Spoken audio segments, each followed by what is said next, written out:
All right.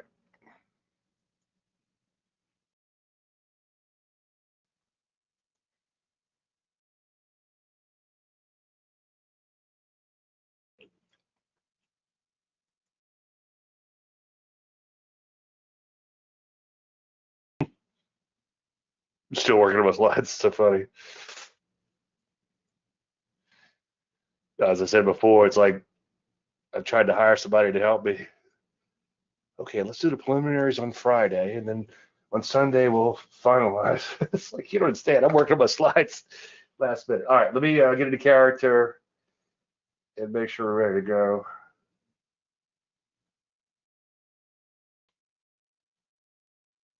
Get this mouse over here.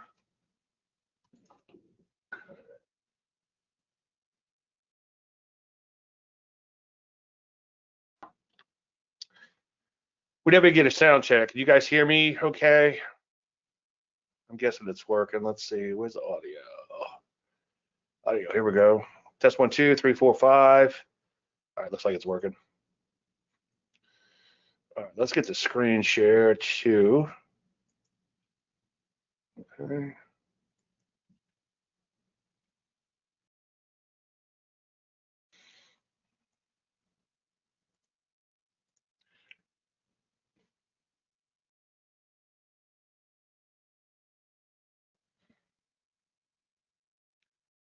One today, it's Thursday, February 26, 2026. And this is the weekend charts. Thank you, Randall. All right, I'm just going to thank all you guys and girls for attending. I appreciate you taking time out of your busy schedule to be here. Thank you so much. All right, what we're going to talk about?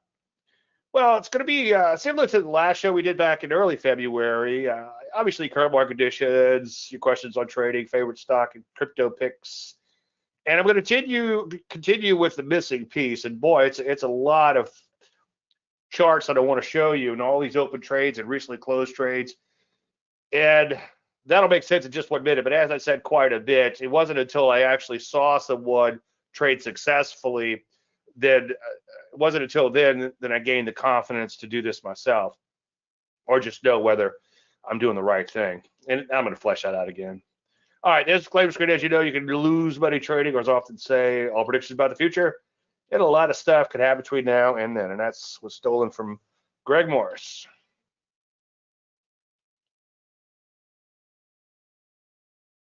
There's all my contact information. You can also reach me at dave@davelandry.com. I answer all my emails eventually. I answer ones from clients as soon as possible, usually.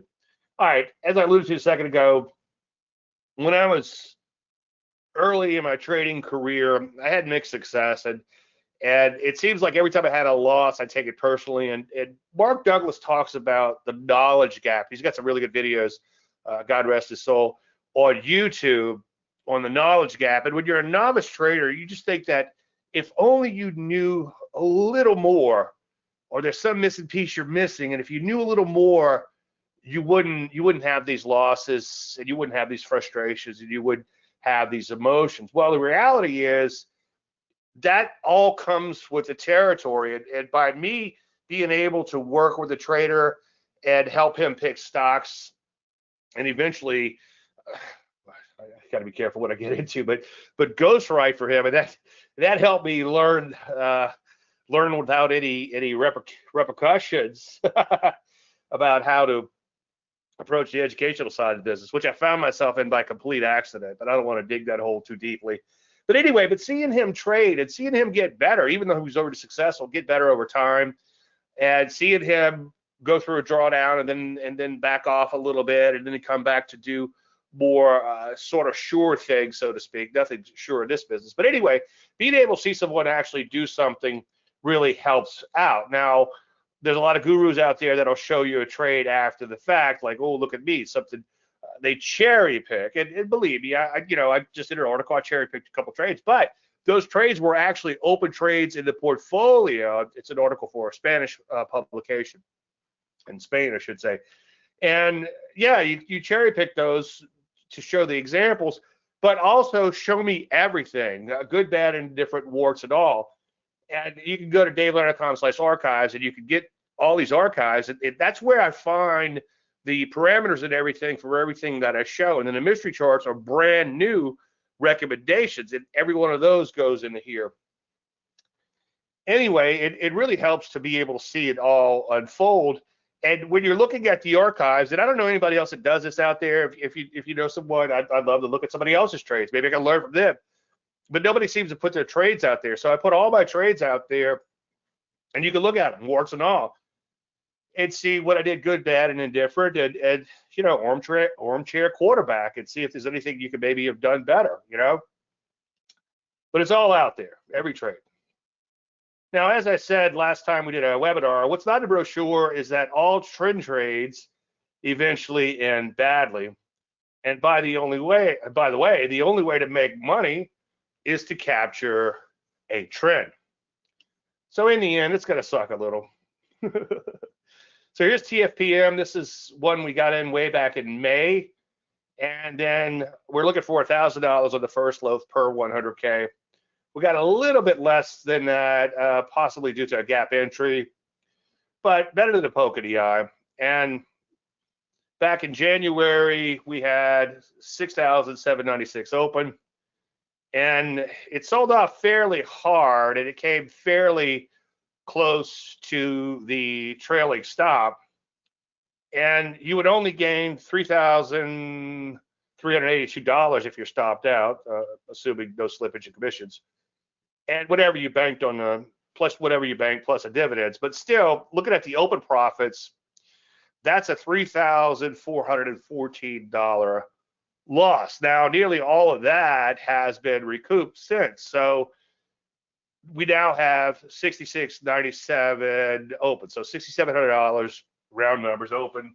It's probably going to be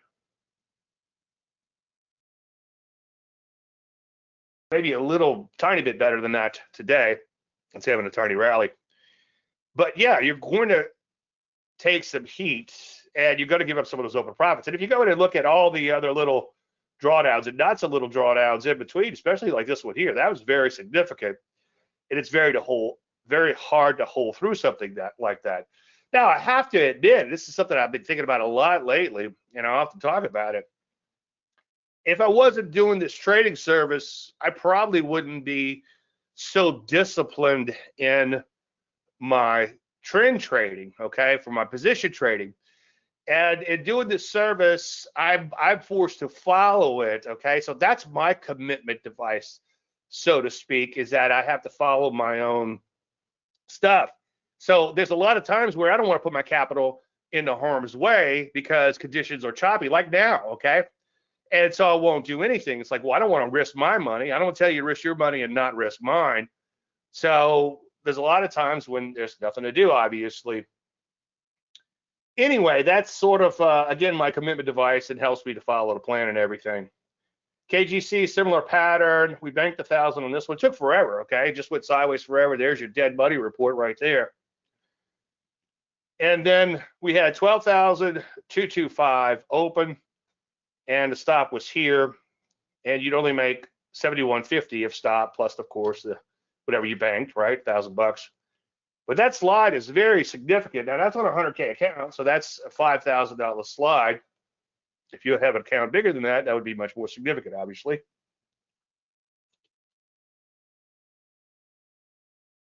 And then fortunately, so far, we've recovered quite a bit of that. Okay, quite a bit of the slide. The slide wasn't $5,000. But it's come back, I should say. One cup of coffee tomorrow, Dave? Quite a bit, okay? Not quite the brand new highs yet, but it's come back significantly.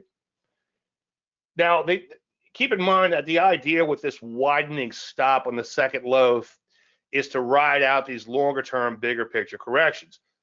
If we went into this stock and said, hey, we want to hold for a year, then your stop would have to be so big it would be ridiculous, right? But we go into it saying, hey, we want to get a swing trade out, and if that trend begins to materialize, we're going to slowly transition into the longer term trend trader. And as I've said 1,000 times, this solves the problem of abysmal accuracy in horrendous drawdowns. Now, still $5,000 on 100K, that's 5%, okay? That's why I use 100K, just to keep the math easy. So that's a pretty significant drawdown.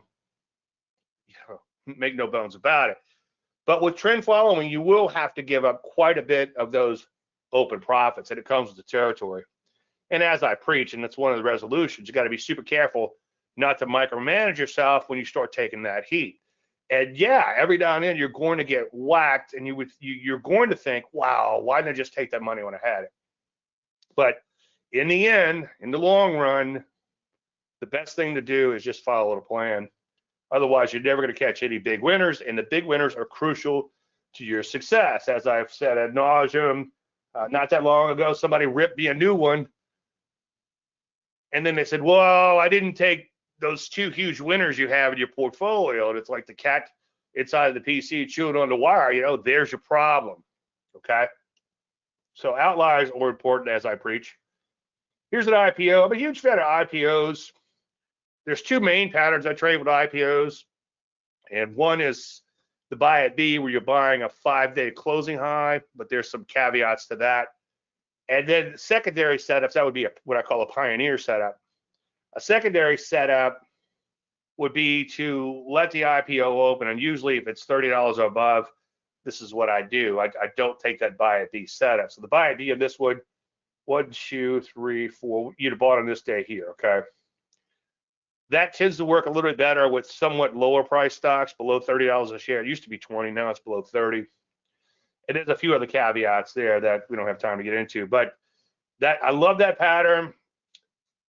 But my second favorite pattern would be a deep retracement in these higher priced IPOs, first deep retracement. So there's your parameters down below. And again, I'm doing a walkthrough on every stock in the open portfolio and every stock that recently stopped out. So there's your parameters. It's a fairly volatile stock, so parameters are fairly liberal.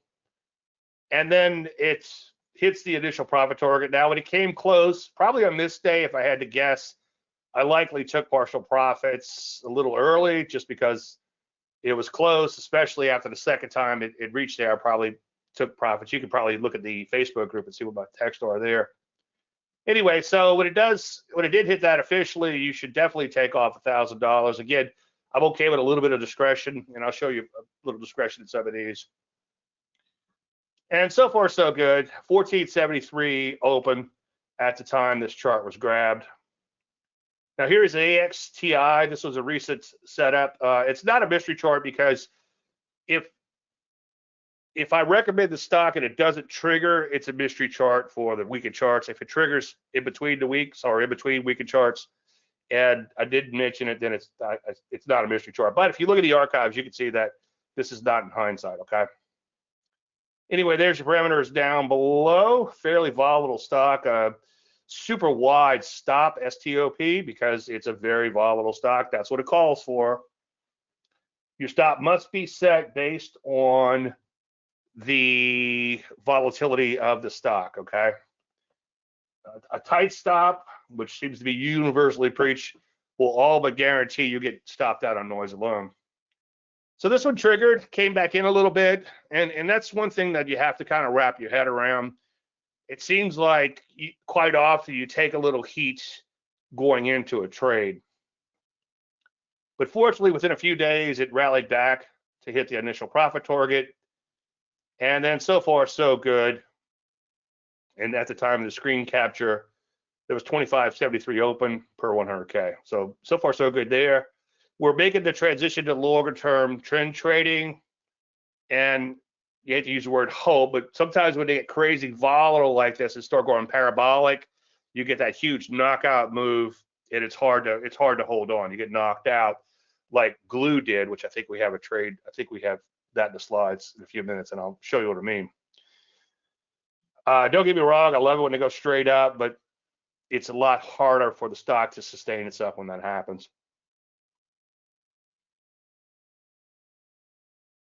AG. Now, this was a hard stock to trade because silver got whacked pretty hard. It looked like it was just in a really massive pullback, like a deep, super deep shakeout type of pullback. And this stock comes along, and this is a really good looking setup. And one thing I wrote about in that aforementioned article for the Spanish Technical Analysis magazine is setups don't exist in a vacuum. You have to consider market conditions, sector conditions. You also have to look at each setup. A setup is not a setup is not a setup.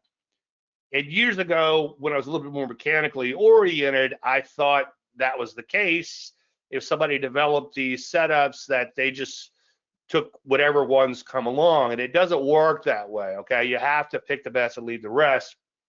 And in the years of mechanical programming and a lot of mechanical trading, I began to morph into a discretionary trader. I'm a 100% discretionary trader now. Anyway, so this triggered intra-week, so it wasn't a mystery chart, but pretty solid trend in place. Also notice longer term trend in place, a Landry light down here, okay? A little bit of a kiss of the moving average there. And notice that, yes, it's in a longer term trend, and then in more recent times, it began to accelerate higher. Okay, so pulls back to the moving average, Landry light goes to 0. There's the parameters down below. We'll take a look at them on the chart. Entries here, stop is here, initial profit target is up here. So let's see what happens. Well, it triggers on an opening gap reversal, and I'm not sure, I have to go back and look, I just ran out of time, but I want to say that I probably entered on this day here as opposed to this opening gap reversal day, using a tiny bit of discretion. The risk there is you could miss a trade entirely if you have a big gap the next day. There's always a trade-off in trading. That's why they call it trading. But as a general statement, I'm not too keen on entering on that, like an opening gap or a stop, or I should say, well, like with the stock, just kind of nicks your entry. And I'll show you that with the DNN in just one second. But anyway, so far so good. We hit the IPT, banked 1,000, and it was 1287 open, subject to change. So we have a mystery chart reveal this week, and that is PL. And again, a lot of those things I talked about earlier, this stock has persistency, okay? Very important. Notice that it tends to go up day after day after day after day after day before it corrects, okay? And as a general statement, it trades fairly cleanly. Of course, the big blue arrow is pointing higher, as is the Landry light, which is low is greater than moving average count. Comes down to the moving average, and there it is down there, PL.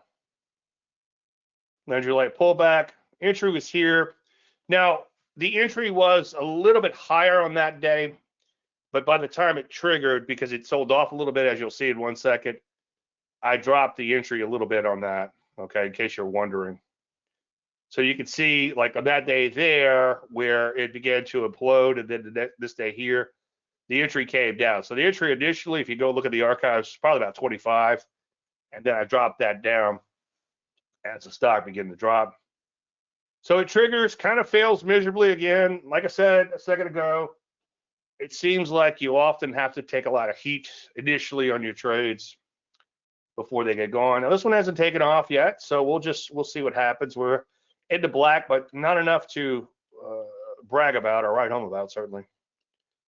All right, here we have a mystery chart reveal. This is DNN. That's uranium stock. Now you can see it had a TKO type of move down into the 30 EMA, and it's also a Landry light pullback. Now, I don't want to last week at Bandcamp here, but in the article that I just wrote, submitted yesterday, I think, the point I was making is, if you were to only trade one pattern, Linda Rasky once said, all you need is one pattern to be successful. And my take on that is, if you're not successful with one pattern, you won't be successful with 10. So learn one pattern inside and out before adding new patterns. Now, the point I was making in the article, and I've made this before, when I look back to my biggest winning trades, nearly all of them were Landry light pullbacks. And if they're not to the 30-day, they certainly were, or like the 20-day. Now, they might have been TKOs and trip pivot pullbacks and all these other great and wonderful patterns that I trade, but they all at least, for the most part, were Landry light pullbacks. Anyway, parameters are down below. Now it drops a little bit, and that's why the parameters are a little bit lower than what was originally shown. But you can see nice little pullback, little TKO move into the 30 EMA, entry stop, and then initial profit target is up here. Now, it rallied up and sort of barely triggered that entry. So I applied a little discretion, and I didn't take the initial trigger, but I took a secondary trigger, okay? And I believe I talked about that in the Facebook group. And I try to walk you through, that's the beauty of having that group out there, Dave Landry's Trend Traders, is I put my service out, okay? And that's kind of like these very mechanical type of entries and stop and initial profit target and all this other stuff. But then I could show you how I actually put that into practice, okay?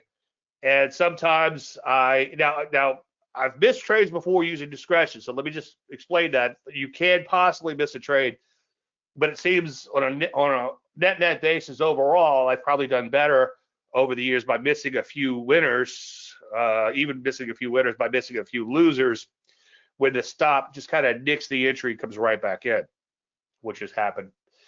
Which happened initially in this particular case. Anyway, $528 open, better than the poke in the eye on that one.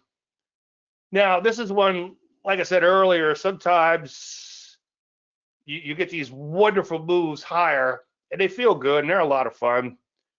But longer term, they're hard to sustain because trees don't grow to the sky. Anyway, on this particular one, just FYI, we were down 1686. We were very close to getting stopped out for a full 2K loss of this thing. And it was about 9 days. And the same gentleman that ripped me a new one I talked about earlier, he ripped me a new one on this. And it was kind of exciting because the email he sent was on this day here. And he was telling me how bad I suck. And the next day it gapped open. Now, I didn't want to put salt in his wounds or anything because I'm sure he already exited.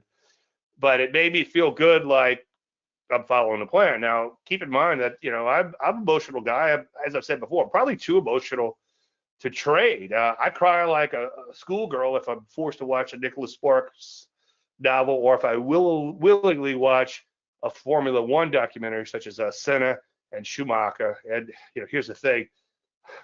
They usually end badly, but I enjoy the heck out of them. It's fascinating what a team of people can do in a highly competitive sport. Plus, these guys are just amazing athletes. Anyway, that's the original parameters. And again, we had a pretty ugly loss on that one. And getting back to the what ifs, what would the world be without hypothetical questions, right? Spelled with W. But if I didn't have a trading service, because I believe me, I was tipped, and I was just looking at this thing, and I'm watching these numbers get bigger day after day. And I take every trade exactly the amount or more in my model account. So I forget the share size on this thing, but there it is, 455. Okay, so I bought probably 500 shares of a model account, and I'm watching this thing, these losses mount. Now, I can guarantee you, I don't want to get into how much, because you might ask for a loan, or you might laugh because you think I should have more than that. I don't know what the case may be, but either way, I do have other accounts, and I can tell you that number was significantly bigger. That number's plenty big enough, believe me, okay? So not am I looking at a 1686 loss, I'm looking at a loss much bigger elsewhere, okay? And that was painful to hold through, but because I'm putting out a trading plan, I have to follow my own plan. And fortunately, it did take off, obviously.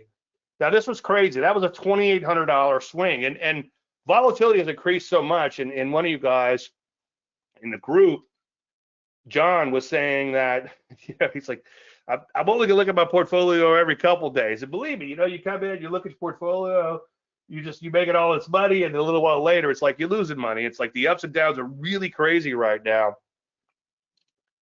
But fortunately, we've done really well. Knock on wood. Come in. Anyway, we got stopped out for 364 or 0.36, about 0.4% on the remainder of the count. Decent trade overall. So you made a little bit more than 1,000 on the first loaf, and then you made 364. I'm not in PL. Would you enter now if you were not in Well, it might be college fund worthy. Put all your grandkids' college funds. Um, we'll take another look at it in a minute, but maybe enter above 26 if you were thinking about it. And that way it would be like a retrigger above the recent little peaks because it's come back in a little. Look, am I doing my Gavin Newsom again?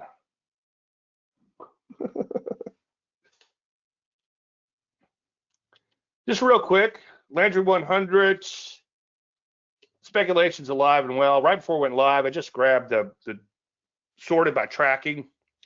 Now this Landry 100 has a constant window dressing, as I say quite often. Window dressing is a portfolio manager puts the hot stocks in his portfolio right before he reports, okay? And I guess he takes some stinkers out. And this way, if you're like, like back when the video was really hot, it's like, oh, okay, I've got this fund. Is he in the video? He better be. Oh yeah, he's in the video. Yeah, he's a good guy. Okay. Now that sounds a little disingenuous, and maybe it is, but my idea with this Landry 100 is a constant window dressing. So every day I'm cleaning it up, okay, throwing out the stinkers and keeping the winners. So that's all you have to do if you ever want to make money trading.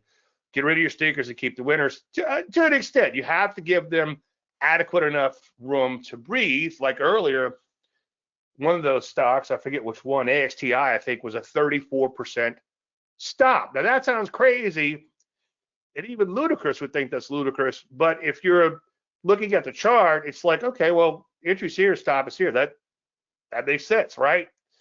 But a lot of people get hung up in that. And I've done presentations where it's like in Caddyshack, it's like 50 cents for a Coke. I ain't paying no 50 cents for a Coke. Well, you ain't getting no Coke. Anyway, speculation is still alive and well, and TA is still working. I'm going to circle back to this. TA still works, okay? Although people have their doubts, which is great. The more people that doubt things, the better off we are, okay? If everybody figures it out, we're screwed. Think about that, okay? Anyway, look at these numbers in here, okay? 1284. Now, the point I was trying to get to earlier is, although there's a constant window dressing, I'm keeping the winners, okay? And this is a wonderful exercise. I don't know why I quit doing this years back. I know why, because they changed software, the market got really choppy, and it just wasn't worth the hassle. But I'm glad I restarted this.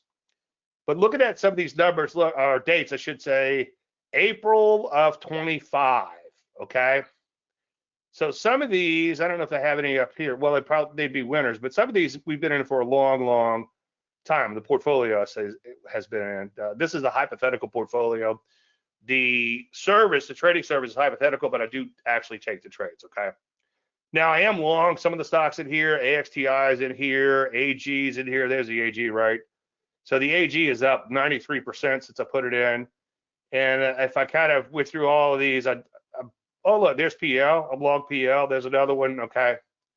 So you could see this could actually be a feeding ground. And every day I do look at all 100 of these, plus another 2,000 stocks, to find potential opportunities. And a lot of opportunities do come out the Landry 100. Now, I publish Landry 100 in my Facebook group to my clients, and I also publish it to my paid subscribers on Substack. If you want to take a look at this, I update Substack once a week, and then usually at least once a week in my Facebook group, or whenever I get a request, I share the list. All right, any questions on anything?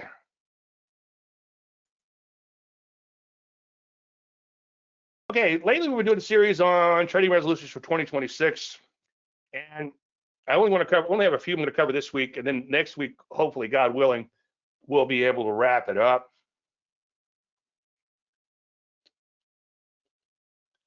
All right, number 21. I would do my homework, leaving no stone unturned, especially in less than ideal conditions. Now, the story I've told ad nauseum is I have a client, I think he's semi-retired, and he said, Dave, I don't see how you could come up with any setups in the foreseeable future. So I'm going to stay with the service, but I'm going to take a break. I'm going to go on vacation, or I think he said something like, I'm going to find something far more interesting to do. And I was like, okay, well, I'll still be here if you want to check in, and I'll still do the work. And that night, I found two stocks that became two of the biggest winners of the year. And that's a lot of that's a reoccurring problem. I think you should call it African Queen syndrome. In the movie African Queen, spoiler alert, in case you had time to watch it, it's only been out about 100 years.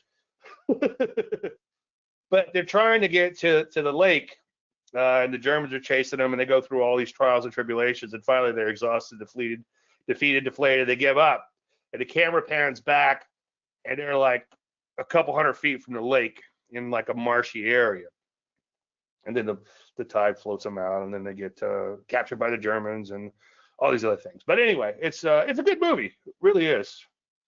Catherine Hepburn. But you have to do your homework, even in less than ideal conditions. You know, right now I'm guilty in crypto. You know, do as I say, not as I do. I haven't done my crypto homework, or at least much homework lately, because the crypto market is just crap right now. We'll see that in just one second. But you really have to do your homework, especially in less than ideal conditions, because you never know when that next big winner is going to come along. Now, I would say make sure you leave no stone unturned, okay? So I look at roughly 2,000 charts a day. I'm looking at sectors, the dollar, gold, and any other relevant commodity such as crude oil, okay? I run very loose parameter scans. My scans produce about, it depends on the market conditions, but upwards of 2,000 stocks a day. And usually when I get down to about an 8, it depends on the market conditions, okay? Sometimes I'll go below. Sometimes if we're looking for shorts, I might go a little lower in HV. But right now, when I get to about 25, I think I've seen enough for historical volatility reading. You want to trade stocks with a volatility rating higher than the overall market. You're not going to beat a market by using stocks with volatility less than the market. I would never throw anybody under the bus, but somebody years ago actually tried to flip that on its head and said lower volatile stocks. I wholeheartedly disagree. And the main reason I disagree is because something bad, could still happen in a lower volatility stock. And you know, what was the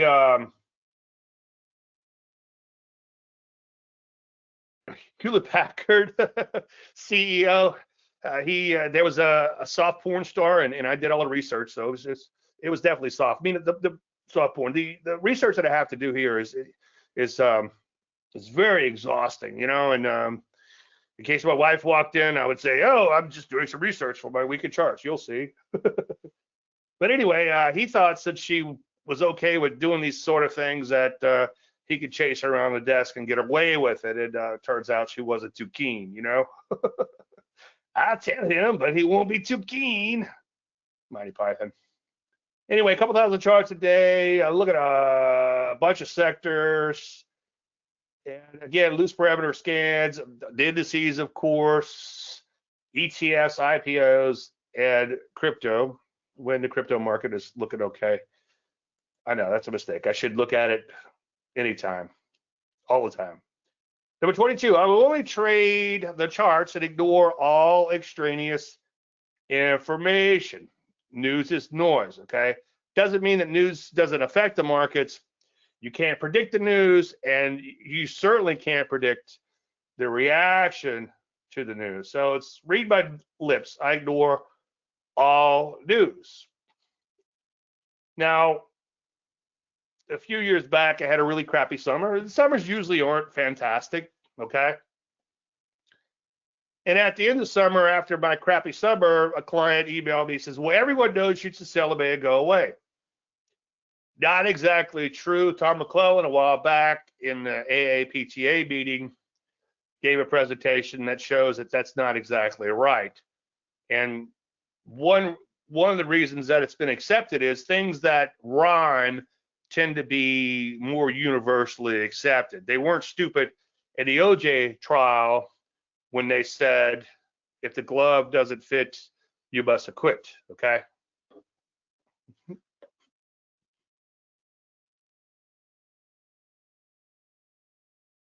And getting back to that sell in May, we're going to take a look at the P's real quick. Had you sold in May, some of those biggest winners of the portfolio, up 100% and 60, 70% or whatever, were put on way back last May. And if you'd have followed that adage, you wouldn't have caught those trends. So trends can happen in any market at any time, okay? You just have to be ready. You have to always be ready. There's kind of, what's the old Bible quote about the lamp oil or something? Something reminds me of that. Anyway, you should not be trading due to all these tariffs, okay? Somebody was emailed me, he's like, oh, how can you recommend stocks with all these tariffs? It's like, because I'm a technical analyst, and that's what I do. That's how I roll. Hey, Dave, hope you're well. I'm afraid TA cannot predict or protect us against the moves of a corrupt world leader who gets off on moving markets. And my answer to that was, I'm reminded of Waddles, The Science of Getting Rich, when you begin to let politics creep into your trading. And I went on to say in my answers email that I got caught up in things many, many years ago. I wasn't too keen about what was happening politically, but guess what? The market was going up. So the trend following moron in me had to close my eyes, had to push that aside. I'm like, there's no way this market could go up with all this crap going on. Well, the market went up, okay? And the market had an unbelievable run, from all these tariffs and stuff. It had initial negative reaction, as we'll see in 1 second. But then it went ahead. We had one of the best summers ever, like I said. And anyway, Waddle said, do not waste time thinking or talking about the shortcomings or wrong actions of plutocrats or trust magnates. Their organization of the world has made your opportunity. All you get really comes to you because of them. Do not rage against corrupt politicians. If it were not for politicians, we would fall into anarchy, and your opportunity would be greatly lessened. So you might not agree with the system, but the system is in place for better or for worse, and you have to deal with that. And as I've said, here's the point I wanted to make. But as I've said before, I had one gentleman would send me, I used to read, at first I read them all, but then after about a dozen of them, I realized this was becoming an exercise of futility. And he was convinced that the Forex markets were manipulated. I said, okay, well, if you can figure out how they're being manipulated, jump on the side of the manipulators, kind of like an opening gap reversal. You know that the market makers are going to try to manipulate the market to push it higher because they have to buy the stock from you if you're trying to dump it on them, right? So you can try to get on the side of the manipulation through technical analysis, of course. So here was my initial answer to him. Over the years, there's been many who have contacted me about market manipulation, insider trader, trading, etc. Tariffs, as I mentioned in the prior weekly charts. I don't have a date on this, but I could find it. I too have been caught up in it before, many years ago, especially since I wasn't too keen on the politics at the time. I've learned to just ignore it all. I do think in the end, TA will win. The corrupt will leave their footprints. I'm reminded of Waddles when you begin to let politics creep into your trading. So you have to ignore all that stuff. Now, here's my testament on technical analysis, okay? You go back to late 2024, and what was the market doing? According to Landry, it was going up. According to the Big Blue Arrow, was going up.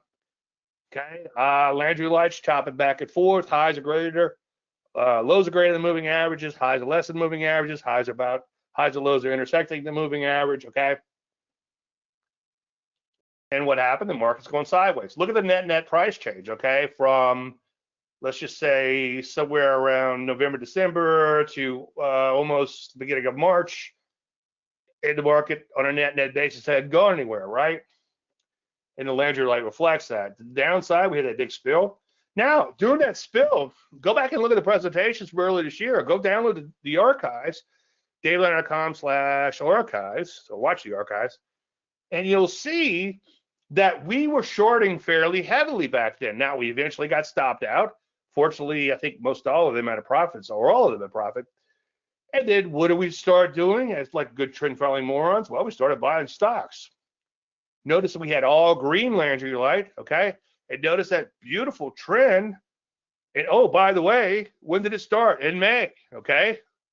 Keith, everyone knows you should sell all your stocks at me and run away. No, follow the plan. And then, of course, the net price change going all the way back to October, okay, is pretty much zero. That's what I call the Rip Van Winkle test. Where is the S&P right now? 6,900, round numbers, okay? Where was it back in October? 6,900. We haven't gone anywhere. The arrow, connect the dots, is going sideways.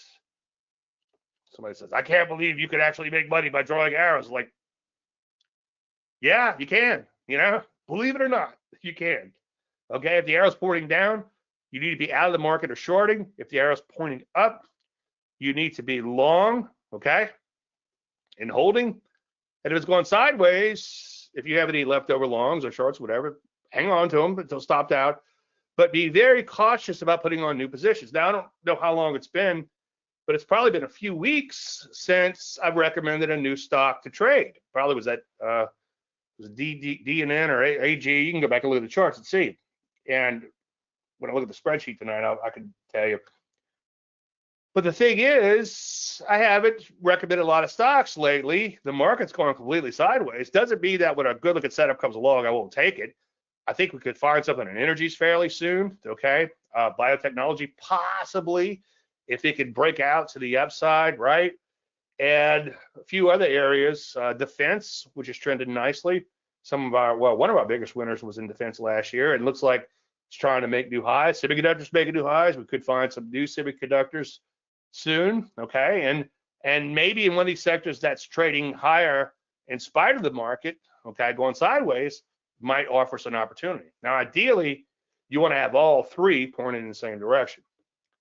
Now, so there's my thumbnail technical analysis using my patented big blue arrow, right? So what happened in 2025 and part of 2026? Well, tariffs, talked about that. Government shutdowns, we bombed Iran. Charlie Kirk was assassinated. There's been an AI race. We had a lot of earning periods. Wars were settled. There's new wars, Epstein fraud, Supreme Court rulings, terror attacks, wildfires, 3 back-to-back plane crashes, and the Texas floods. And those are just a few. We could go on and on and on. That's kind of akin to what Greg Morris did in investing in the trend. And he gave a presentation once where he did the same thing. He shows a chart, and he's got the name of the chart is blacked out, and he lists all the wars and earnings periods and everything that happened during that period of time. And it's like he says, okay, I want you to go in the chart, especially if it doesn't have a calendar on it, and pick out when those events were. And I bet you can't do it. I know you can't do it. All right, let's hop into crypto real quick. If you have any questions, let me know. Let me just get the crypto up and running, and we'll take a look at that.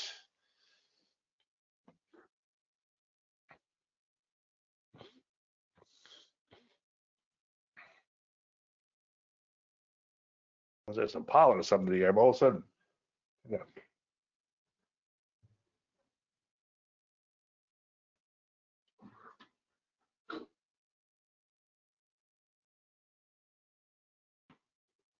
All right, let me get this shared.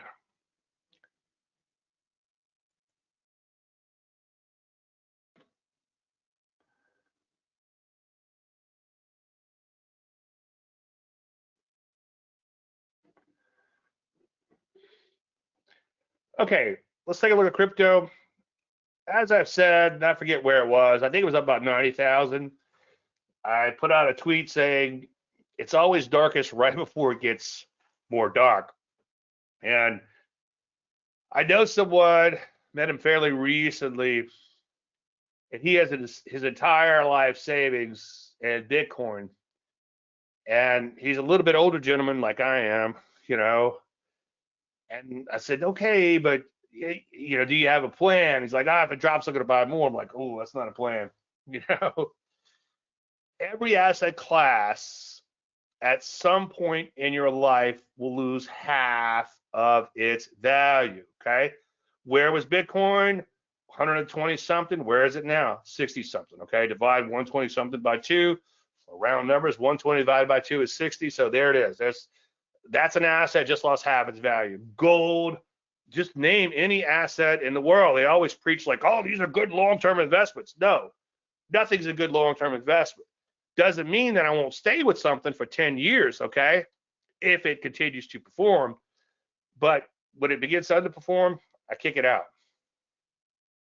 Anyway, that's Bitcoin. Ethereum, probably just as ugly or uglier.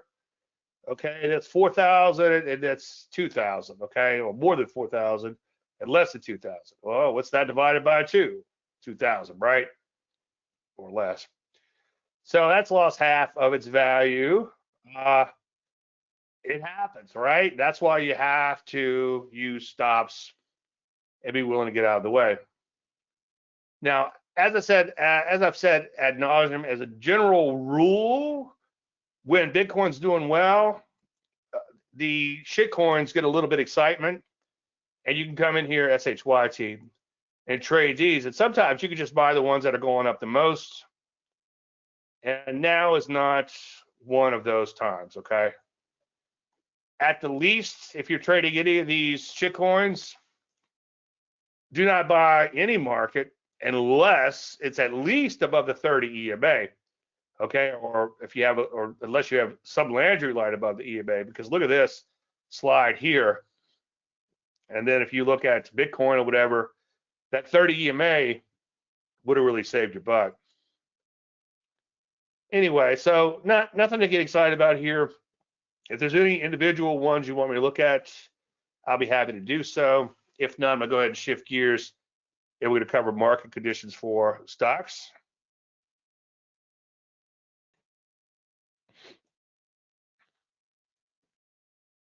All right.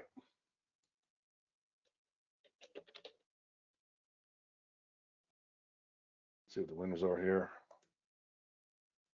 So here's today's winners in Landry 100. 16%, that's better than a poke in the eye, okay? Now, there's losers too, but we'll kick them out, right?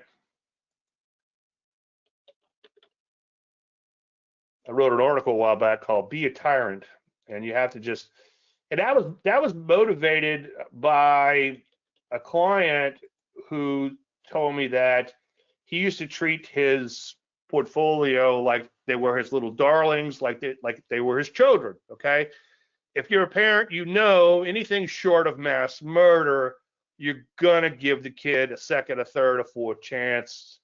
You know, you might have to slap them upside the head a little bit, but you're gonna stick with it, and you're gonna continue to love that child and help that child in any way you can.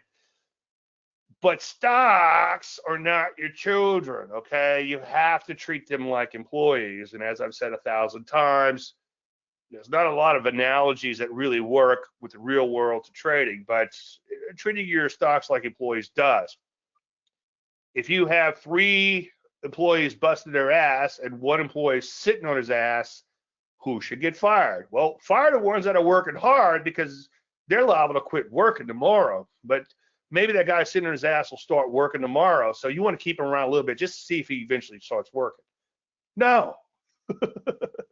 You know, that's that one little thing there. That's all you have to do, right? With trading, that's it. Easier said than done, but it can be done. All right, the P's, they're just all over the place. What a pain in the butt, okay? And that's why I felt pretty good the last couple of days, like this thing's coming back. It's pushing through this overhead supply. We might just do okay. And then what happened today so far? Well, they ain't over, but so far, we're getting whacked in here. So it's very hard to pick a direction in the market that's just chopping back and forth, okay? So this is why I'm being super selective. Not that I'm not always selective, but I'm being super selective on putting on new positions. And why you haven't seen a lot of new positions lately in the service. And believe me, you don't want to chase action. And I've said this 1,000 times, but many years ago when I was part of trading markets and I eventually started a service with him, I got into the educational business by complete accident. I was on more on the institutional side. And anyway, they asked me to do a service. So I was like, okay, well, that's fine with me. I can do it. I'm doing the work anyway. And I quickly found out when there was nothing to do and I said do nothing, the salesman would call me up and complain. And I'm like, well, there's nothing to do. And the reason they complained was if I recommended stocks that didn't work, we'd lose a few clients, but not many. Okay. But if I did not recommend stocks, we would lose a lot of clients. Okay. And I'm probably losing clients now because I'm not recommended to do anything. And boy, I tell you what, whenever somebody says, Dave, there's got to be something we can do. It's like, you know what? I would have killed back in the day to have someone tell me, Dave, stop trading. You don't need to trade. The story I've told there before, which is I think in the layman's or maybe my first book, is that I was doing some S&P future trading, and that's back when it was a big contract, $500 a point. It was pretty damn scary. I had way too little money to be doing that, right? And I did fairly well for a while. And then all of a sudden, I couldn't hit the side of the barn from the inside the barn, right? And I went to a traders conference, and I was pouring my heart out to one of the attendees, or anybody would listen to me. And the guy was like, have you plotted the ADX on the S&P? And I'm like, well, no, I know what he said. He goes, have you plotted the S&P 500? And I'm like, every day, of course. You know, I look at him like he pooed his pants.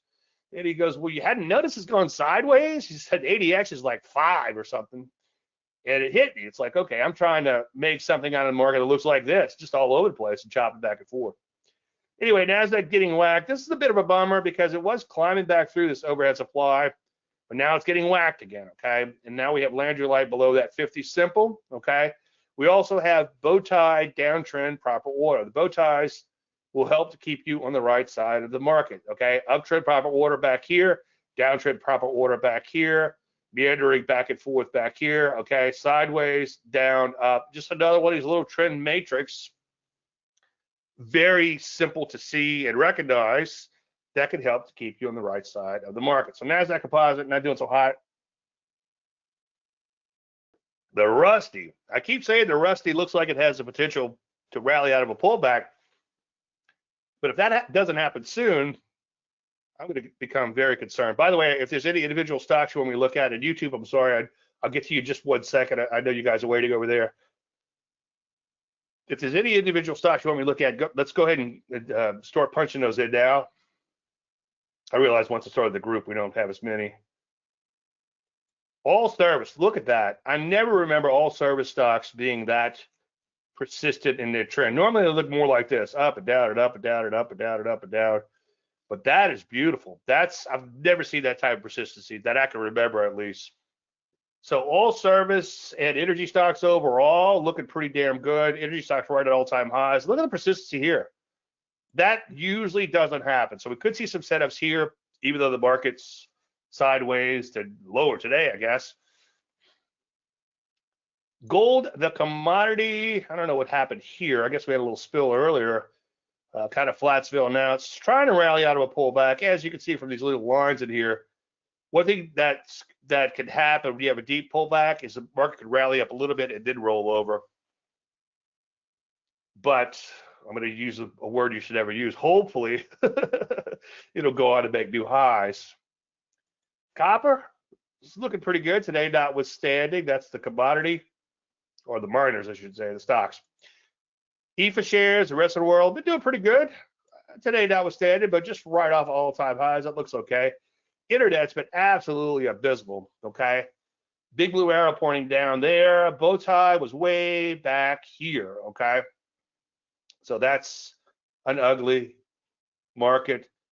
You know, if you ever say, well, Dave, that's in hindsight. No, the bow tie rolled over way back here. And it's like a friend of mine who kept buying and buying and buying and averaging down to the stock, and I draw a big blue arrow on it.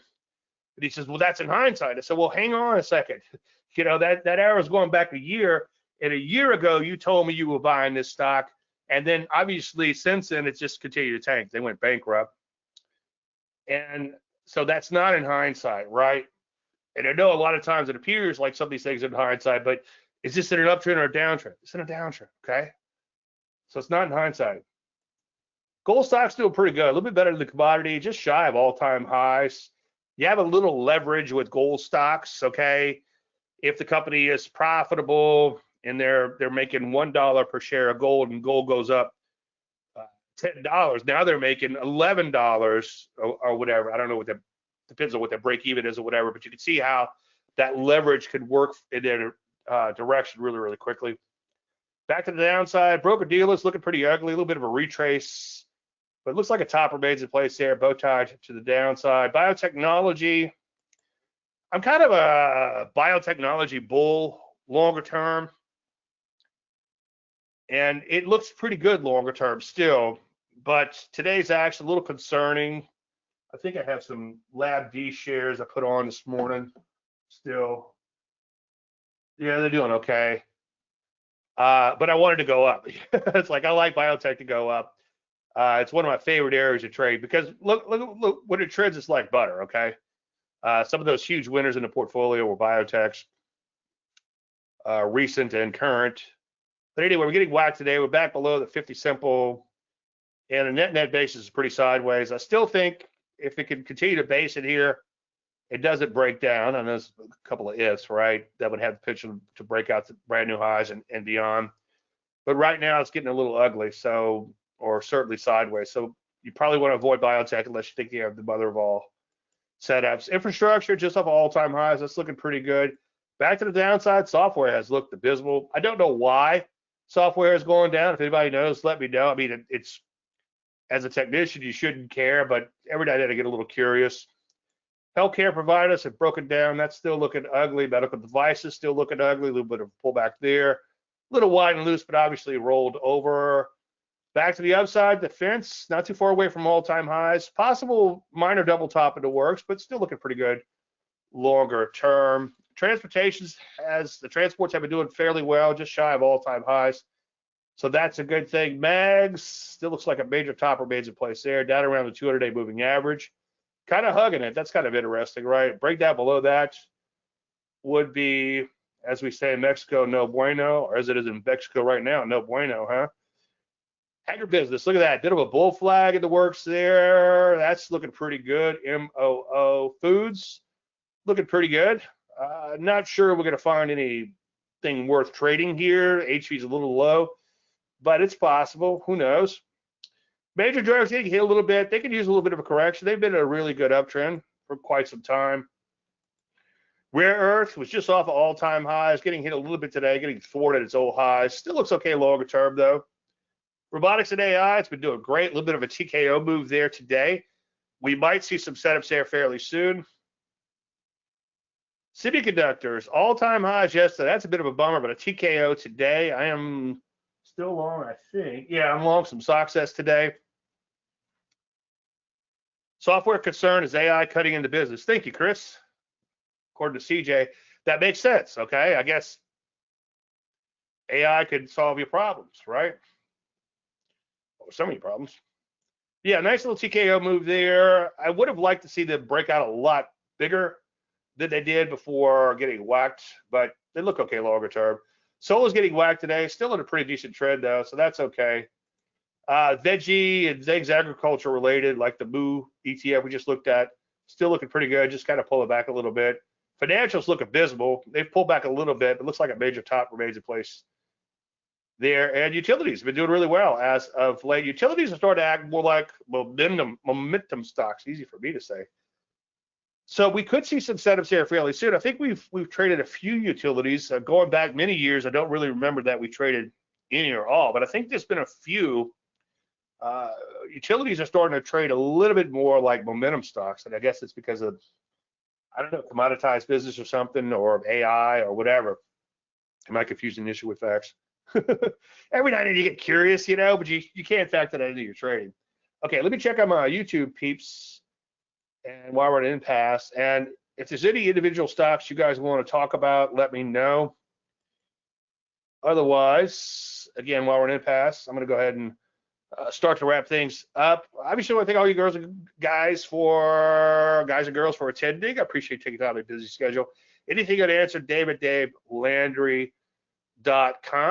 Going once, going twice. All right, everybody have a great weekend. I'll see most of you guys and girls at Facebook in a few minutes. Everyone else, again, have a great weekend, and hopefully we'll see everybody again next week. And above all, may the trend be with you. Thank you so much. You're welcome.